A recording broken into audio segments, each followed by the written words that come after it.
வெட்டி அடிக்குது மின்னல், கடல் வீரத்திரை கொண்டு விண்ணை இடிக்குது. கொட்டி இடிக்குது மேகம், கூ கூ என்று விண்ணை குடையுது காற்று. என்று தாளங்கள் கொட்டி கணிக்குது வானம். 8 திசையும் இடிய மழை எங்கனும் வந்ததடா தம்பி வீரா. குழந்தைங்களா கவனிங்க. பொதுவாக மைய கருத்துடன் ஏற்புடைய 3 நயங்களை எழுதுகன்னு தான் சொல்லுவாங்க. நீங்கள் எதை எழுதணும்னு நல்லா புரிஞ்சுக்கிங்க. நீங்கள் தேர்வு எழுதும்போது எது ஈஸியாக இருக்கோ அதை டக்குன்னு எழுதிடுங்க. நல்லா கவனிச்சுக்கிங்க. தொடை நயம் என ஒரு பகுதி இருக்குது.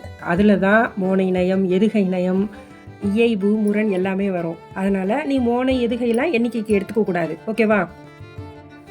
ஆசிரியர் குறிப்பு. பாரதியாரின் இயற்பெயர் என்ன? சுப்பிரமணிய பாரதியார். பிறந்த இடம்? தூத்துக்குடி மாவட்டம், எட்டயபுரம். பெற்றோர்? சின்னசாமி ஐயர், லக்குமி அம்மாள். படைப்புகள்? கண்ணன் பாட்டு, குயில் பாட்டு, பாஞ்சாலி சபதம், பாரதியார் கவிதைகள்.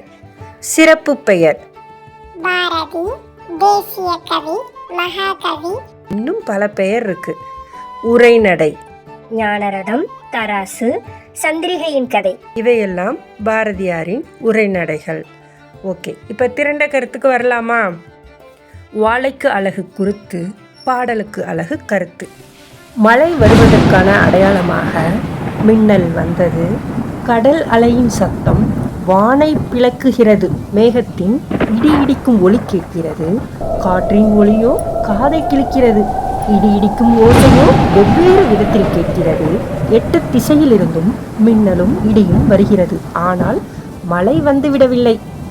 அவ்வளோதான் பாடலுக்கான திரண்ட கருத்து. பாடலின் கருவை குறிப்பது மைய கருத்தாகும். அவ்வகையில் மழையினை சிறப்பித்து மழை வரும் அடையாளங்களாக அனைத்தும் வந்துவிட்டன, ஆனால் மழையோ வரவில்லை என்று குறிப்பிடுகிறார். மோனை நயம். மன்னனுக்கு தேவை சேனை, பாடலுக்கு தேவை மோனை.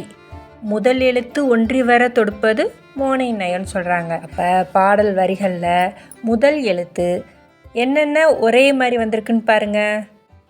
வெட்டி, வீரத்திரை, விண்ணை.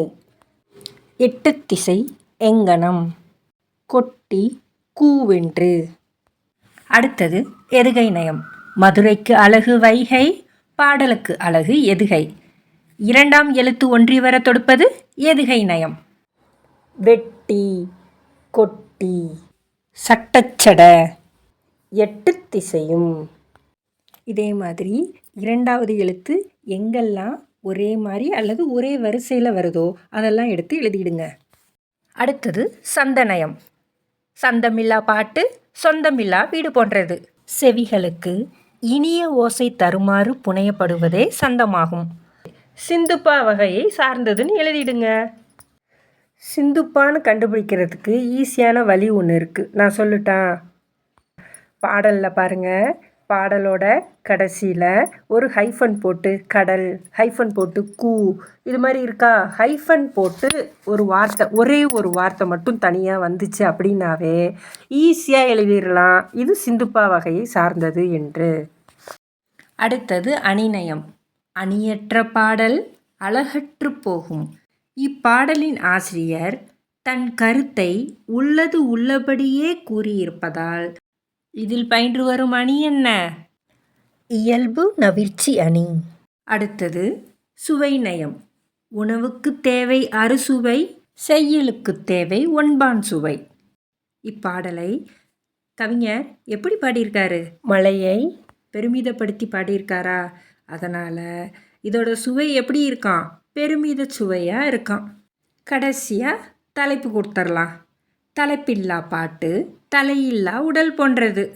மையக்கருத்து எழுதும்போதே இதனுடைய தலைப்பு என்னன்னு நீங்களே கண்டுபிடிச்சிருப்பீங்க. யாரை பற்றிய பாட்டு? மழையை பற்றிய பாட்டு. சரி, நீங்கள் சொல்லுங்கள். இப்பாடலுக்கு எந்த தலைப்பு வச்சா பொருத்தமாக இருக்கும்? மழைன்னு வைக்கலாம், மழையின் சிறப்புன்னு வைக்கலாம், பாரதி முழங்கிய மழைன்னு வைக்கலாம். ஏதாவது ஒரு தலைப்பை செலக்ட் பண்ணி எழுதிடுங்க. அவ்வளோதான். இலக்கிய நயம் பாராட்டுக முடிஞ்சிருச்சு.